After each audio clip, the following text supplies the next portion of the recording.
Well, welcome to a new Harry's Farm video. And God, there's a lot to get in this one since the last report a couple of weeks ago. Well, that one was all about the lack of rain, and it has continued. And it was very interesting actually, because it seems though the main media has got hold of that. I ended up having an article done in the Times on the Saturday following that video going live. And then I had the Jeremy Vine show ring me up, and I was on there discussing the lack of rain. And since doing those two things, well, actually the Times report, it has actually rained. Not a huge amount, but it has rained. And we've been very busy because we've been putting in the wild bird mix, which I'll come to in a moment. And on the wheat, we put the last dressing of nitrogen on. And also in the last 2 weeks, the UK government has done a US trade deal, and I don't think they realise the consequences of some of the detail in there that came as a bit of a surprise to farmers. And also I'm going to discuss how we do not spray the wheat with the sprayer to put on water. I'll go through the calculation on that to show that is basically a non-starter. But let's kick off with the wild bird mix. Here it is. Yeah, what happened was, after that report and the Times story, I thought, well, that's definitely going to make it rain. And yes, in the forecasts on a Monday, it doesn't really matter what day, but they had forecast overnight storms on Monday night and into Tuesday. So I phoned John Walker, my local contractor. I said, I think we ought to put the nitrogen on, and I'm going to put the wild bird mix in, because it's not going to grow in a bag sat in the grain shed. So I did put it in, and that was dust everywhere in here. How it works, I spin it on, and I had the carrier cultivator behind, and I miss a row out, and I spin it on the front, and then I go up in between the runs I've done. And you can see this on the guidance on the tractor. I'm not steering it. It's all clever stuff. It guides me precisely within a centimetre or two down the middle of the other one. So I fill the field. So I do a double dressing to try and get the mix bang on, because it's a fairly inexact science when you're spinning seeds on. And the dust was flying, and I cultivated a little deeper than perhaps I would because it is so dry. I just wanted to protect it. I didn't want it on too much on the surface. And it's a right old seed mix. There's sunflowers in there, but I think there's linseed in there, millet, I think there's some spring barley in there, all sorts of sizes of seed. And yeah, it all went in. And the rain came a Monday night, which I'll come to in a moment. But you can see now, I can't tell you exactly what they are, but there are the odd sort of cotyledons just sort of showing out, coming up there. So they have had a little bit of moisture. There we are, some few more there. But my goodness, it's dry. Yes, the rain. We received on Monday night 4.7 mil of rain. So that means we are now at a total of 30.5 mil of rain since the 26th of February. Compare that to last year, which was 184 mil of rain. So we are at 16% of the rainfall we received in 2024. And if I, reference 1976 again, that was 40.5 mil of rain. So we're at 30.5. So we're still a third less rainfall than the infamous summer of 1976. And it's crazy dry. And what was really annoying, if I just scratch around, I rolled this straight away after spinning it on. You can just see it's just, oh, there's a seed. Look, now there is a seed, desperately, it looks like a linseed to me, desperately trying to grow. So it has chitted, and it's really, oh, where's the moisture, where's the rain? That is the sort of state of play, and that is the worry, and that is why I put it quite low down. It is so dry. And neighbours, we did not get any rain on the Tuesday. We tracked sort of these storms going across us, and within 5 miles of here, they had a further 12.5 mil of rain. We got nothing. And it was sort of a network of farmers saying, have you got it? No, you got it? And he said, I'm sure that's going over you. No. it's incredibly frustrating because well, this crop, I just felt I had to get it in, but on the wheat we are starting to scratch our heads to know what is actually going to happen at harvest time. But yeah, the other thing, why it's so critical on Cotswold brash, this is, I'm wanting to walk over here because this is quite a high stone content, as you can see. If you had a cubic metre of soil and you're in the Lincolnshire Wolds or around Cambridgeshire, there is not the stone content. So therefore your cubic metre of soil contains loams, clay and stuff. So all the water particles can cling onto it. It can hold more water. Sand, bigger particles, can't hold on quite so much. But on Cotswold brash, I can't find a figure for the percentage of stone. But you just look at it. I would say if you had a cubic metre of Cotswold brash, 50% of it would be stone. So you've got 50% less soil to hang on to moisture than you have where you have better grade 1 and 2 soils. This is grade 3 to 4 on the scale.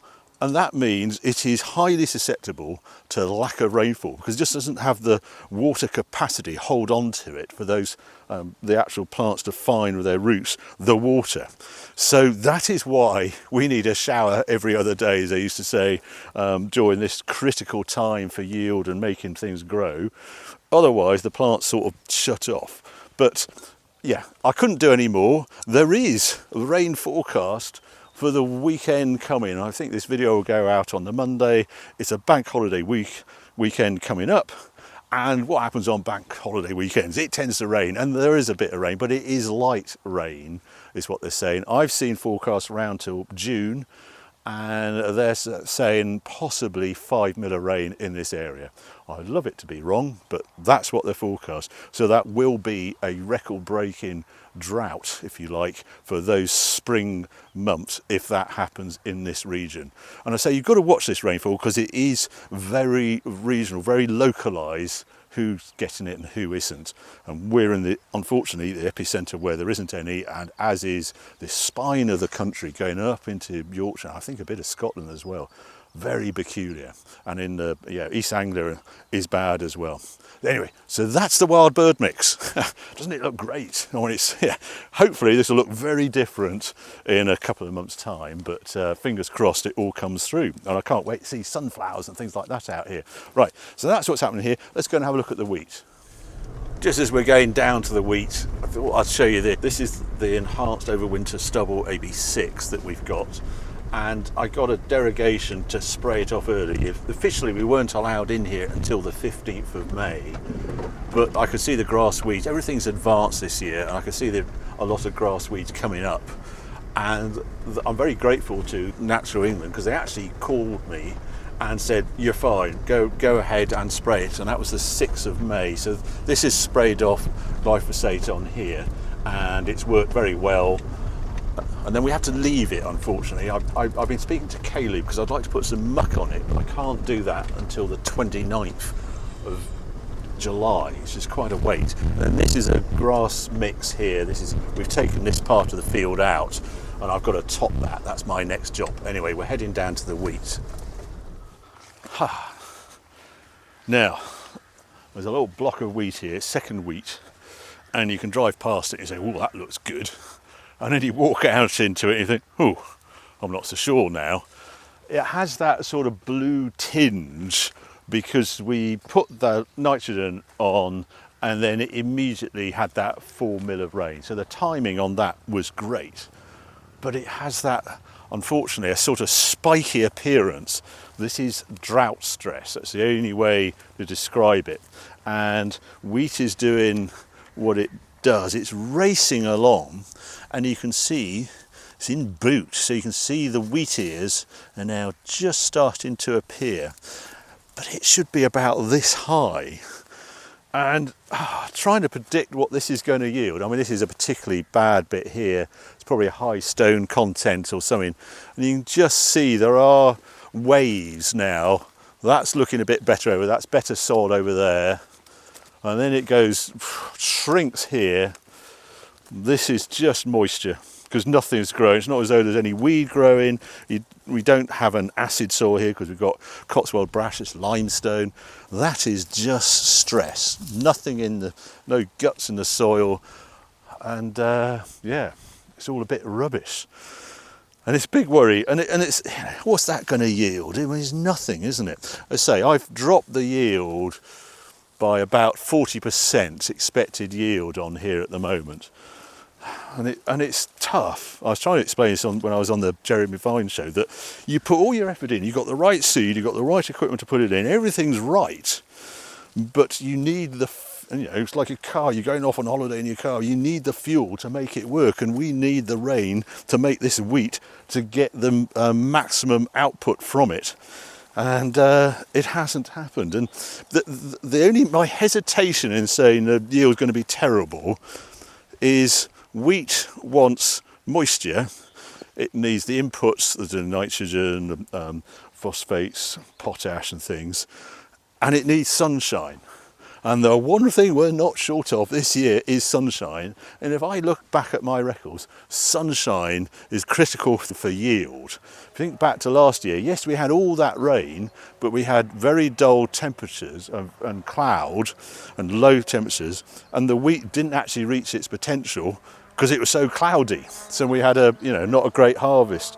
And it's also because there wasn't that much in the ground, but yields were down as well.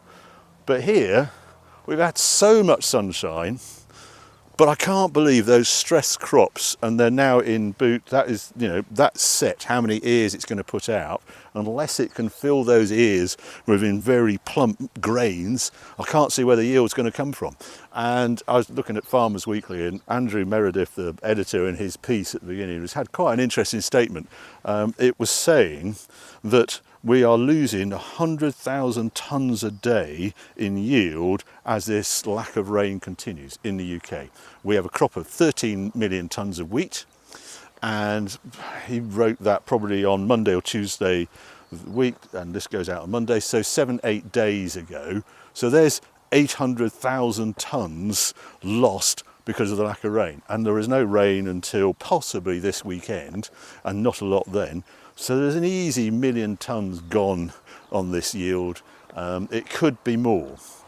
So that's quite frightening that's how much the wheat yield is dropping because of the lack of rain. Now, quite a number of you have said, look, you've got that great big sprayer, just fill it up with water and spray water using that over your wheat crop, or irrigate or something. So just going through the maths, I thought it'd be useful just to go through the maths of actually using the sprayer to put water on. Now, a hectare is 10,000 square metres.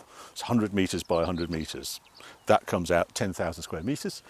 And if you want to put 10 mil of rain equivalent on, 10 mil is 1 centimetre, which is 1/100th of a metre.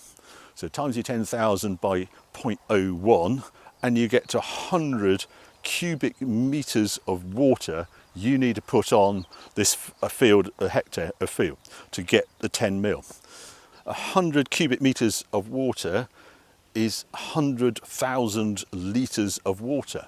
The sprayer, generally when it's operating, is around 200 litres per hectare. That's the application rate, somewhere around there. Varies either side, but 200 litres. That would mean to get 100,000 litres per hectare to be equivalent to 10 mil of rain, I would have to go into this field and spray it with my sprayer at its normal application rate 500 times.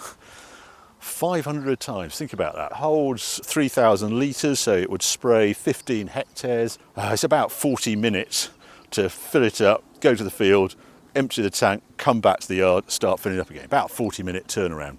So if I did that 500 times, I was working an 8-hour day, 7 days a week. That's 41 days it would take me to put that amount of water on. If I did 12 hours a day, it's 28 days to do it. And I've only done 15 hectares. I've got 48 hectares to do, so I've got to do that 3 times. It's just like, hang on a minute, it just doesn't compute. Also, the cost of the water, I just looked at that. It's about £2.50 for a cubic metre. If I did it with just 15 hectares, £3,750. If I did it over the whole farm, the water cost alone is £12,140. Operator, 330 hours he's got to do, that's at least £4,000. So £16,000 to put 10 mil theoretical mil of water on the farm using the farm sprayer. And 10 mil of rain, 0.2, 0.3 of a tonne a hectare it might give me. That's an output of around £2,000, £2,400 the other day. So I'd make a loss of around £14,000 to do it. So it's just a non-starter. Now you could say, oh, you ought to irrigate, but then I'd have to have a borehole. I would have to invest well over £100,000 to get a borehole, to be able to get extraction licence and dig reservoirs, and the wheat crop just isn't worthwhile doing that. At most, I might lift the yield by a tonne or two, well, I suppose 2 tonnes a hectare. That is 250, 300 pounds output raised.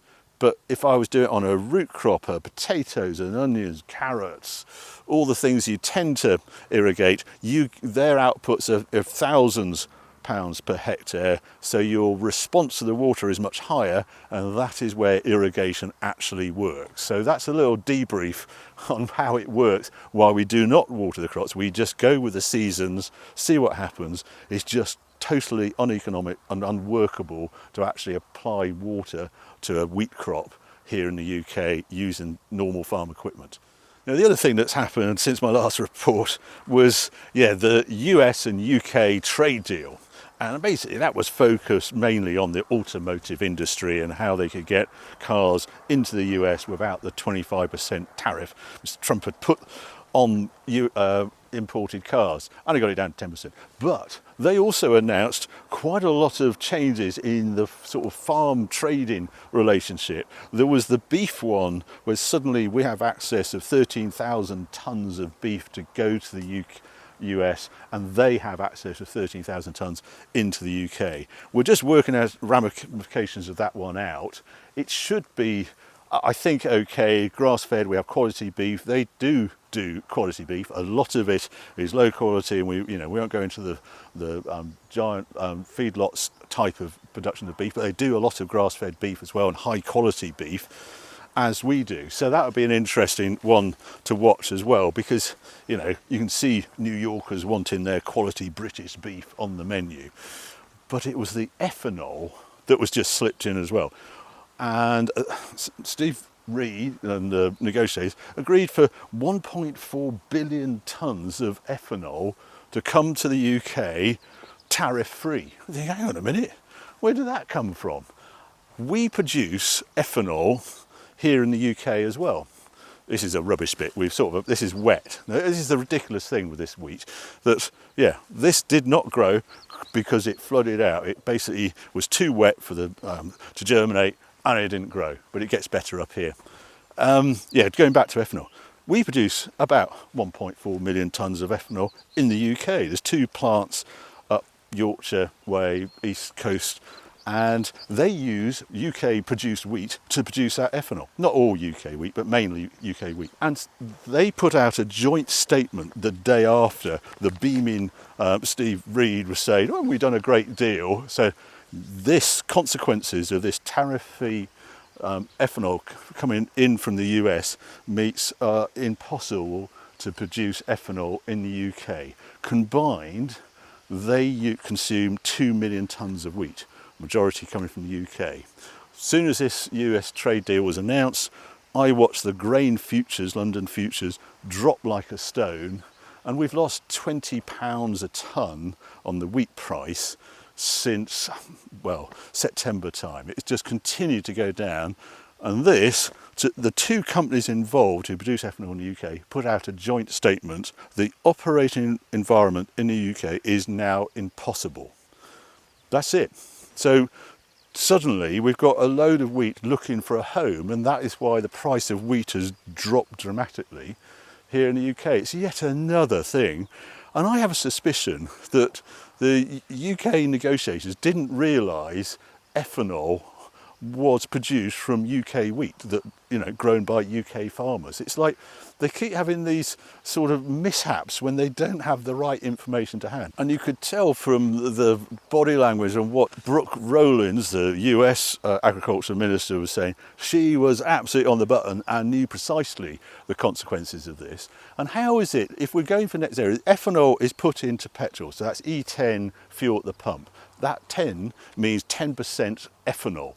We were growing that in the UK. Now, does it really make sense? It's coming from maize grown by US farmers, and it's heavily subsidised in the US. I'd like the US farmers, if they could put in the comments, because it's hard to see exactly the subsidy they get. As my understanding, they get 50% of the costs of growing the crop from the government, direct support, and then there's other benefits as well. But to bring it all the way over to the UK to put in our fuel in our country, how is that for, food miles or carbon miles? How's that work when we bring it? It sounds like Drax chopping down trees in Canada and firing up Drax and powering it on these wood chips that have travelled halfway across the world and calling it carbon neutral. That's great for the planet. I just don't believe it. So that was another curveball that's happened recently, and the government's cocked up. The interesting thing I know from the automotive side, they made this big announcement.